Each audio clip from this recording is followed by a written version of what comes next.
meu nome é Joana Carolina Schossler, eu sou historiadora. Eu me formei pela Universidade de Santa Cruz do Sul, onde eu ingressei como bolsista ProUni. Então, quando esse programa foi criado, comecei a desenvolver meu lado mais como pesquisadora a partir da pesquisa de iniciação científica, onde eu dei prosseguimento, então, como estudante no mestrado na PUC do Rio Grande do Sul, onde eu comecei a estudar mais propriamente a história dos banhos de mar do veraneio, então, no Rio Grande do Sul. Eu também desenvolvi um outro aspecto da pesquisa, né, que era a questão comparativa entre os balneários do Uruguai e do Rio Grande do Sul, onde eu desenvolvi então uma pesquisa na Universidade Estadual de Campinas, a Unicamp. Fiz também uma parte então desse estudo na França, né, do famoso estágio sanduíche, né, ou o estágio croissant, já que é na França, né, onde eu estudei mais propriamente esses modelos, essas ideias que circularam com o urbanismo. Eu tive, enfim, na França,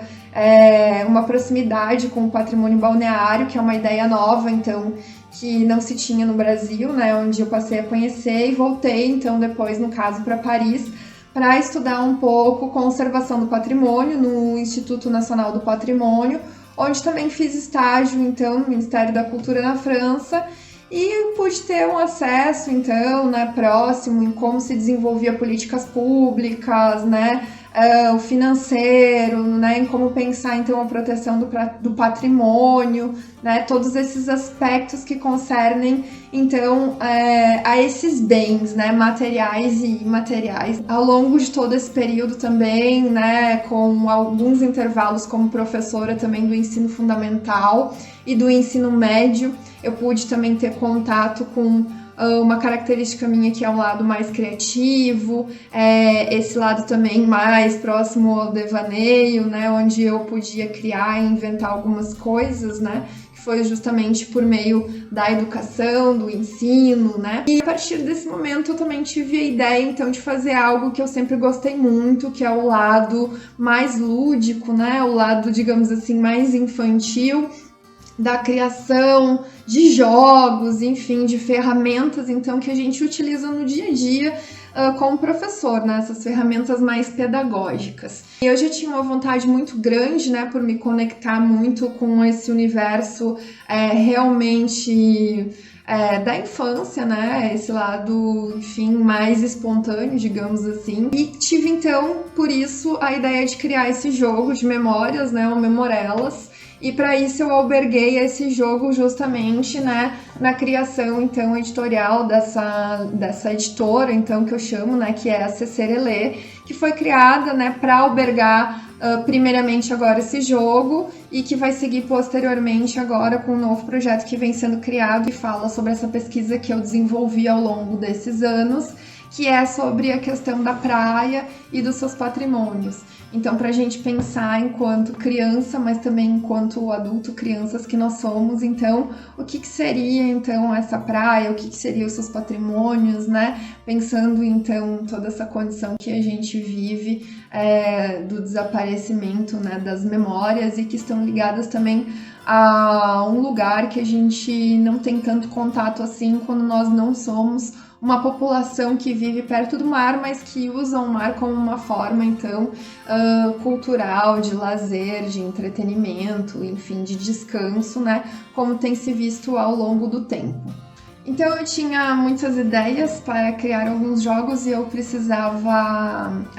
materializar elas em algum lugar. Pensei que, como eu tinha muitas ideias, eu provavelmente ia ter outras ao longo do tempo e ia querer materializá-las. E por isso, então, eu criei, né, a editora, digamos assim, que é a CCRLE, né? Ela nasce com essa ideia justamente de dar uma continuidade, né, no fluxo criativo que não tem um prazo, né, como a gente sabe, até como historiador, a criação ela não é contínua, né, mas ela vem de alguma forma, em algum momento, né, assim como a escrita, e deve ser fomentada o tempo inteiro, né, e alimentada com outros aspectos. Ela nasceu justamente para albergar, então, a ideia desse jogo, né, de mulheres que atravessam, né, a história por, enfim, diferentes momentos e que tiveram um impacto, né, uma representação, então, social e por suas profissões também em diferentes momentos da história, do Brasil. E a minha questão era justamente essa, era de fazer com que a gente olhasse, então, para mulheres que estão dentro do nosso país, porque a gente tem muitas referências sempre de mulheres internacionais, e eu via uma lacuna justamente em a gente pensar em coisas que estão ligadas ao nosso país, e também uma lacuna muito grande de fazer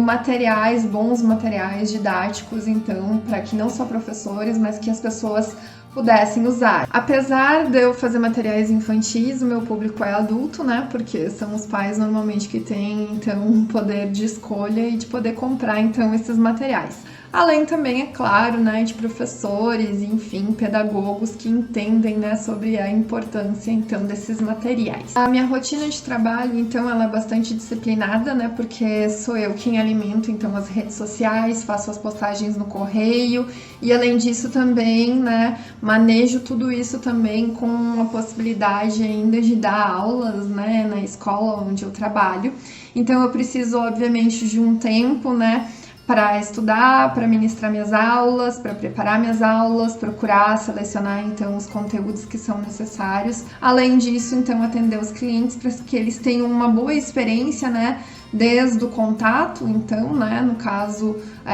com essa Serelê, que seria comigo, né, porque sou eu que faço todo esse trabalho, além das postagens, então, né, que são feitas em determinados dias da semana, enfim, né, toda a experiência que as pessoas vão ter, que é